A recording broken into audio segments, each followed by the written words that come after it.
So my people, as we talk right now, the case of Nnamdi Kanu has just taken another serious turn in court, and it's already sparking big reactions across the country. The chief judge handling the matter has made it clear that he will not be entertaining any more delay or fresh motion from Kanu's lawyers asking for immediate release. Instead, the judge told the defense team to either open their case and start defending, or risk the court moving forward without them. Now that statement alone has got everyone talking, because it means the court is ready to press on with judgment if Kanu's team refuses to proceed.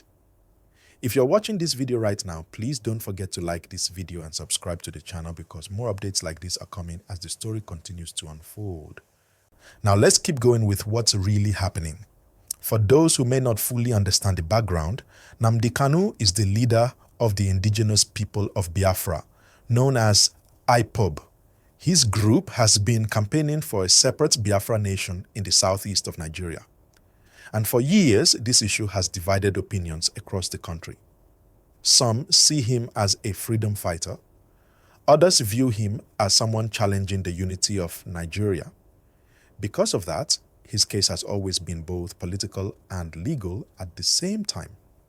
Recently, Kanu's legal team filed what they called a motion on notice, basically a formal request asking the court to strike out all charges and release him completely. They argued that some of the laws used to charge him were already repealed, meaning they no longer exist under Nigerian law. They also said that some parts of the accusations, especially the ones linked to events in Kenya, are not valid because the Nigerian court has no power to handle something that happened outside the country. But when the motion got to court, the chief judge wasn't having it. He reportedly dismissed the request and told the defense team to stop dragging the matter back and forth. According to reports from the court, the judge told them clearly, either open your defense or let's close this case. In other words, the court is tired of waiting and wants to move forward. Now let's break that down. In legal terms, when a defendant refuses to open a defense, it means they don't want to present any witness or evidence to counter what the prosecution has said. That's risky, because if you don't defend yourself, the court may decide based only on what the prosecution has presented. That's why people are saying this might be the most crucial moment of Kanu's trial so far. And please, before we continue, remember to like this video and subscribe so you can always be the first to know what's really happening as we bring it to you hot and fresh, but in a calm and professional way. Back to the matter. After the court session, there were reports of reactions from different corners.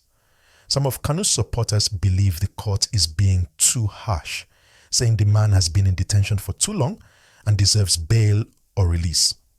Others, however, say the judiciary should let the case go on to the end so that everyone can finally see the full truth, one way or the other. It's a tense situation because each time the case comes up, the atmosphere in some parts of the southeast becomes charged. We've even seen peaceful protests before, calling for his freedom, though police have warned against any gatherings that could lead to unrest. The case also carries international attention because Kanu holds British citizenship. Some human rights groups abroad have been watching closely, questioning how long he's been held and how the government is handling the matter. Still, the Nigerian government insists that everything being done is within the law and that the case must follow due process. So right now, the court has adjourned proceedings for a few more days, but the judge made it very clear that no further delay will be accepted. That means the defense must be ready to present their case the next time the court sits, or risk losing the opportunity completely. Imagine that, after years of back and forth, it's coming down to this moment. Defend or surrender the case. This situation is drawing mixed reactions. Some legal experts say the court's firm decision is a good move to prevent endless delay, while others argue that it might affect the fairness of the trial if the defense feels pressured. In the middle of all this, Kanu himself reportedly told the court there was no case to answer. That's his way of saying the evidence against him is weak or invalid. But as we know, it's not what you say. It's what the judge believes after reviewing all the arguments. And again, please, If you're watching and following this story, kindly like this video and subscribe now so you don't miss the next episode. These updates are coming fast and I want you to stay informed in real time. Now, beyond the courtroom, this story also touches something deeper, the question of fairness, equality, and national unity in Nigeria. Many citizens from the southeast feel their region is often marginalized. They see Kanu's struggle as a symbol of that frustration. On the other hand, the government and many Nigerians in other regions see the Biafra movement as a dangerous call that could divide the country and bring back memories of the Civil War. It's a sensitive issue that goes beyond one man. It's about identity, trust, and the future of the nation. That's why the outcome of this trial could shape how Nigeria handles similar issues going forward. If the court decides to push hard and convict, it may trigger more tension in some areas. But if Kanu is released without clear legal closure, critics will say the government lost control of justice. So whichever way it goes, it's a big moment for the country.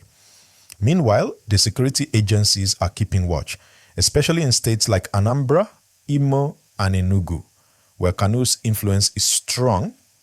Everyone is hoping there won't be any form of protest that turns violent, because what the country needs now is peace and dialogue, not more division. Let's be honest. Whether you support Kanu or not, one thing we all agree on is that justice should be fair and transparent. Nobody wants to see politics interfering with the law. People just want the truth and a fair decision that can help calm tensions. And as this story keeps developing, I'll keep bringing you every fresh update.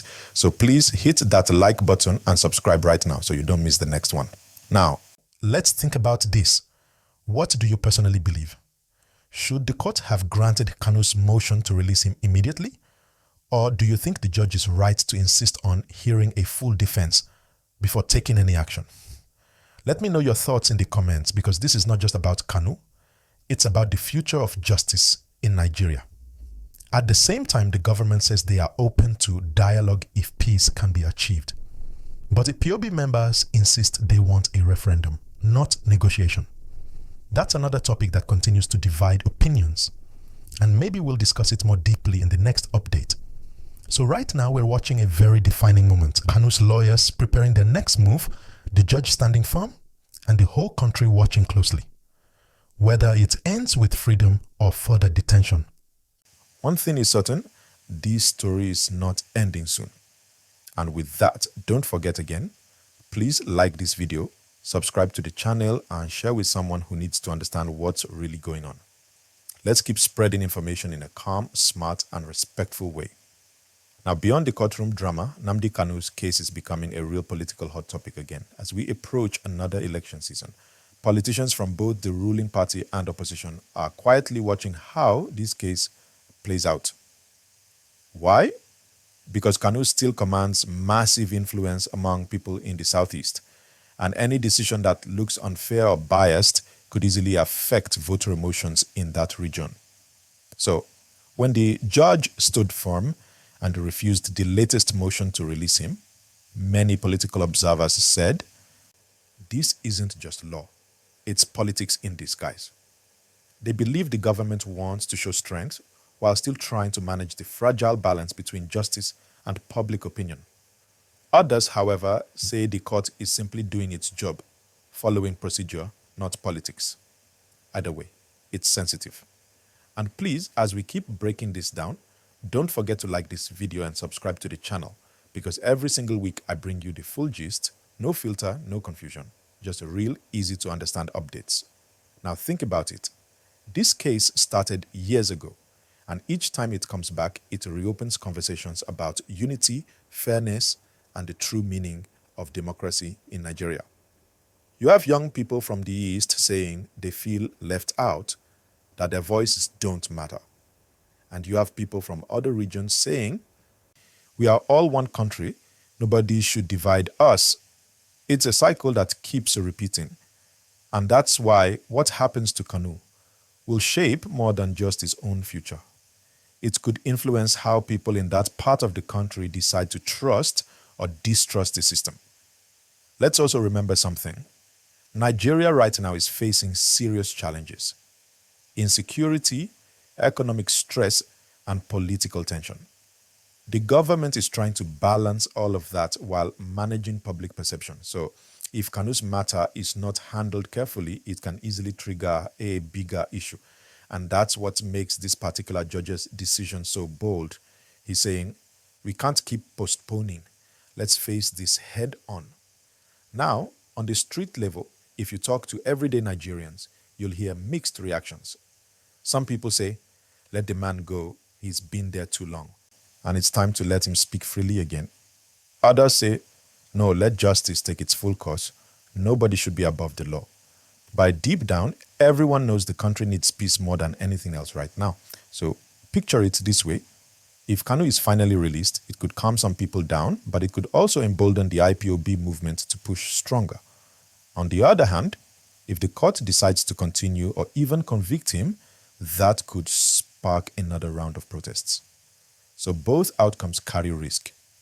And that's why the Nigerian government and judiciary are walking on thin ice.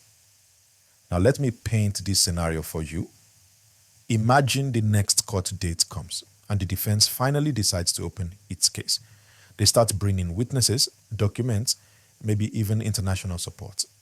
That could stretch the case longer, but at least it would give the defense side a voice again. If they choose not to defend, the prosecution might close arguments quickly, and we could see a major ruling before the year ends. That's the level we're at. It's that close. And once again, please make sure you've hit like on this video and subscribe to the channel, because you see this kind of deep dive gist. You won't always get it this clear anywhere else. We make sure everyone understands the story, whether you're a lawyer, student, or just a regular person following Nigeria's headlines. Now let's talk about what this case says about Nigeria's justice system in general. Many Nigerians have lost confidence in the courts over time, feeling that cases drag too long or decisions are influenced by politics. But this time, the judiciary seems determined to show independence. The Chief Judge's refusal to entertain another release motion might be his way of saying, we're not under any political pressure, we'll just follow the law. However, perception is everything. If people believe the court is being fair, the tension may cool down. But if they think the judiciary is being used to silence opposition, it will only deepen distrust. That's why transparency is key in this trial. Every ruling, every adjournment, every statement must be clearly communicated to the public, because in a case like this, information can either bring peace or chaos. You see, this case also reminds Nigeria of how fragile national unity still is. The wounds of the old Biafra war haven't healed completely. For older Nigerians who lived through it, this situation feels like history trying to repeat itself.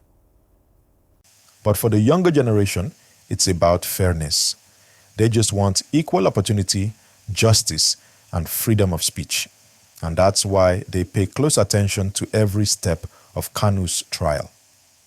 As we wrap this part, let's ask ourselves, what would true justice look like here?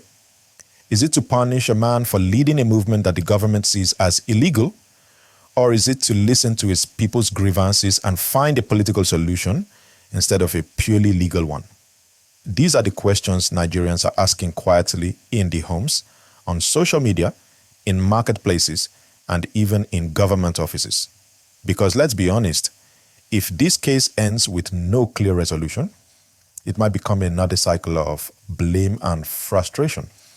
But if it's handled fairly, openly, and lawfully, it could set an example for how Nigeria deals with tough political cases in the future. And as always, if you've been enjoying this gist and learning something new, please like this video right now, subscribe, and share it with others who follow Nigerian news. That helps us grow this community and reach more people who want balanced, easy to understand updates like these.